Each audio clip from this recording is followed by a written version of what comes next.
একটা কার্ডবোর্ড আর একটা চালের বস্তা দিয়ে যে এত সুন্দর ফ্লাওয়ার ওয়াল হ্যাঙ্গিং তৈরি করা যায় তা আমি কখনো ভাবতেই পারিনি। এটা তৈরি করার পর আমি অবাক হয়েছি।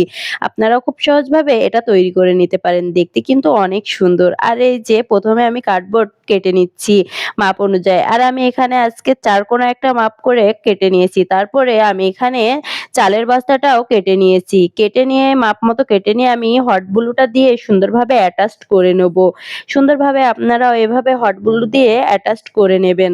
আর এটা অ্যাটাচড করে নেওয়ার পরেই কিন্তু এর ফাইনাল লুক একদম বোঝা যাচ্ছে। আর এটা দেখতে কিন্তু অনেক সুন্দর লাগছে।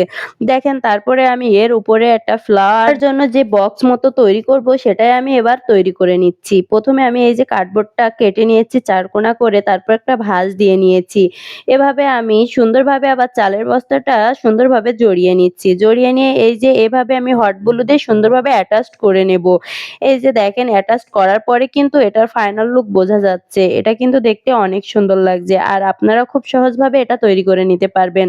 আর এটা এই যে আমি অ্যাটাচড করে নিয়েছি। তারপরে আমি এখানে যে ম্যাক্রোমের সুতা পাওয়া যায়, ম্যাক্রোমের সুতাটা কিন্তু অনেক জায়গায় পাওয়া যায় না। তাই আমি এখানে লাইলনের সাদা সুতোটা ব্যবহার করছি। এটাও কিন্তু অনেকটা ম্যাক্রোমের সুতার মতোই দেখতে।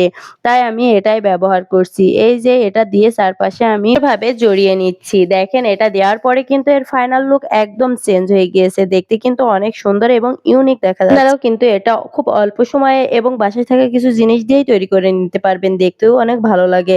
আর এটা কিন্তু দেয়ালে দেওয়ার পরে কিন্তু অনেক সুন্দর দেখা যাবে। আর কিছু ফ্লাওয়ার দিয়ে দিলে কিন্তু এটার লুকটা একদম চেঞ্জ হয়ে যাবে। তারপরে আমি পিছনে একটু টার্সেল লাগিয়ে নিচ্ছি যাতে খুব সহজভাবে হ্যাঙ্গিং করা যায়। সেটা এইজন্য আমি এটা লাগিয়ে নিচ্ছি। আর এটার ফাইনাল লুক কেমন হয়েছে অবশ্যই একটা কমেন্ট করবেন। আর যদি ভালো লাগে তাহলে অবশ্যই একটা শেয়ার দিয়ে দেবেন। আর এটার ফাইনাল লুক দেখে কিন্তু আমি নিজেও অবাক হয়েছি। দেখতে কিন্তু আমার কাছে খুবই ভালো লেগেছে। ধন্যবাদ সবাইকে।